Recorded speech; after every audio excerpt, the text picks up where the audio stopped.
This video is brought to you by IT Pro TV. If you'd like to learn more, visit us at itpro.tv. Now, Nate, I know it's not specifically called out on the exam objectives, but do you think it'd be worthwhile to talk about the HAL, the hardware abstraction layer? Yeah. Yeah. So, you can't say no. You can say, Don, that would be terrible, and this would be a lame show. So, one of the things that I like to do that I've learned over the years is there's something that runs in the background in Windows, and it's called the HAL, the hardware abstraction layer. And a lot of people don't know about it, and that's a good thing because it's one of those things you're not supposed to know about. It's just, it runs in the background, it does its thing, and you're not supposed to mess with it. It's a really neat thing that was introduced a long time ago. It was introduced back in the, really in the NT, let's say NT4 was when we really saw it reach its full viability.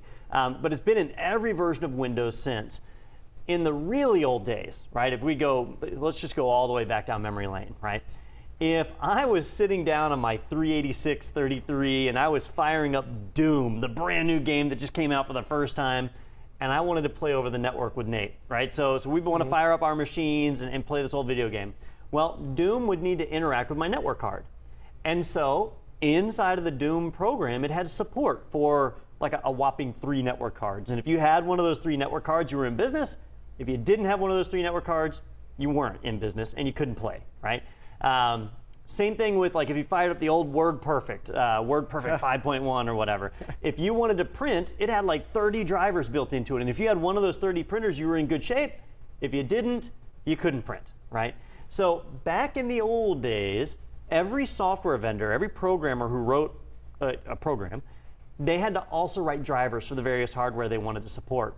That meant that if you had some great new idea for a video game, you also needed to know how to program hardware drivers for a network card or sound card drivers. That's why there were only like 2 sound cards back in the day, because nobody wanted to write drivers for different ones. So wait, is that why everything had to be Sound Blaster compatible? Sound Blaster or AdLib, right? You know, back in the day, those were the 2 big ones. And there were other companies out there like Turtle Beach and stuff, but they couldn't make headway because if you're a programmer, you just want to get your game out there. You don't want to write a sound card driver. So Microsoft introduced this idea of the HAL, the hardware abstraction layer, and it completely changed the world of drivers. And that's why I wanted to bring it up here, is to kind of, I'm talking about something old, but it's still very relevant in our modern OSs, all right? The other thing that the HAL, well, you know, let me just start with the basic function of the HAL, and then I'll give you guys the really cool part, the thing that sets it aside. Let me draw a picture. I'm going to get artsy today, right? Oh, I like these. Yeah. So in the old days, we'll go back to the olden days of computing, right? So we might have a computer, and so this will be our computer. Nice. I know, it's awesome. That's my computer. And in that computer, we're going to have various pieces of hardware, right? And that hardware, it might be like a hard drive, a sound card, a network card, right? These are all different things that we find inside of a computer, or, you know, we should find inside of a computer. You know, it would be nice if it would let me type right there. There we go. It's a little off kilter, but I'll straighten that out in a second. So anyhow, we have all this various hardware inside of our computer, and it's great, right? So, so that'll be my network card. There we go. All right. So in the olden days of computing, when you ran a program, right, you had your operating system, and so you would have an OS like DOS or Windows, 3.1, which really ran on top of DOS. So you'd have the operating system.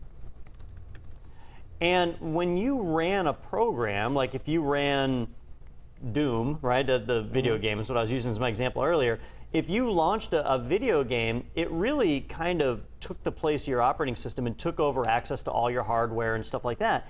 And that was one of the reasons why in the old days you could only run one program at a time, right? You didn't have multitasking because that one program would run, it'd take over the access to the hardware, all right? When we started getting multitasking, when we got something like Windows, right, Windows 3.1 or whatever, you could run more than one program at once. But when you ran your software, that software that was now running right on top of your operating system, well, now, if I can click on these things, now it started to run on top of the OS. If I can find my pencil, there we go. So we'd have our operating system and our software would run right on top of that. Well, you could run more than one program at once, but when that program ran, like, maybe I have a video game. If I can spell, that's going to be my challenge today, is simple spelling. And I might have an MP3 player. People used to use those, right? Yeah, MP3 player. Like, I'm trying to remember the one that everybody ran. The Zune? Shoot, I had the little lightning bolt. I get the Zune. Oh, all five. Winamp, yeah. So like Winamp, everybody used to run that. So when you ran these programs, even though they were on top of the operating system, your video game would reach directly out and access that sound card, right? And if your video game was accessing the sound card, then your MP3 player couldn't. So while you could run more than one program at once, you couldn't have more than one program accessing the same hardware at the same time. And worse, if your video game crashed, a lot of times it would lock up the sound card, and it would be really annoying, right? It'd be playing like one note, and it would just be stuck, and you'd have to reboot, right? You'd have to reboot before anything else could access the sound card. So that's the old days of computing. The new way, starting with like NT4 and beyond, so this is true all the way even into Windows 8 today, is that instead of having your software and your operating system directly reach out to the hardware, there's a layer in between called the hardware abstraction layer. So if I take my sad little diagram here, that's nice, and just kind of rearrange it a bit, and of course I'm going to get more than I intended to get.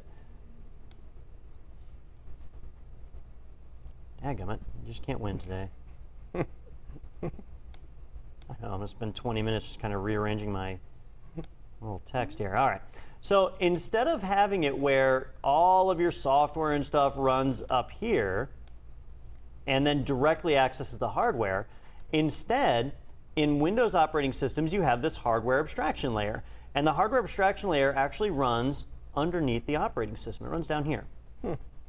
And what happens is,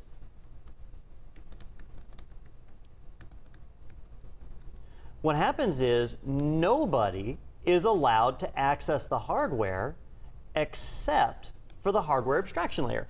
Just the hardware abstraction layer is allowed to access the hardware, and that's it. Okay? And I draw it beneath the operating system, but it's really a part of the operating system. I could have, kind of stuck it here inside of the OS, I suppose. Might have been a decent place to stick that. So, well, you know what? I'll just leave it like this. So, because it apparently takes me forever to just draw a box. So anyhow, it really is a part of the OS. But the way it works is the hardware abstraction layer creates like a vision of your hardware that is a standard, that is the same on every single PC. So when a programmer writes a video game, or when they write an MP3 player, or they write a word processor, they don't have to worry about printer drivers and so on.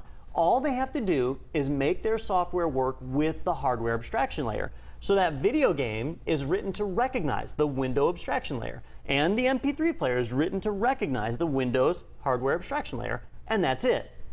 Then we load drivers. The drivers tell the hardware abstraction layer how to access the actual hardware, right? So it doesn't matter which sound card we have. Whoever made the sound card, they just make a driver that tells the hardware abstraction layer how to access the hardware. They don't care what software you run. They just make the operating system do the talking. So at the end of the day, your video game accesses the HAL, and the MP3 player accesses the HAL. And then at the hardware abstraction layer, it takes those communications and the HAL, reaches out to the sound card to play that music, or to the network card. And since it's just the HAL doing it, that's one program, it can combine the signals from the video game and the MP3 player and send them both to the sound card, and now we can hear two things at once. And that's very common these days, that you've got music playing and you do a Skype call or whatever, and it's fine. You can have more than one program accessing the same hardware at the same time. All right? So our software interacts with the HAL. The HAL uses drivers to interact with the hardware. And that's what we're talking about today, are these drivers. We're teaching Windows, teaching the hardware abstraction layer how to access that sound card, how to access that network card, that video card, or whatever.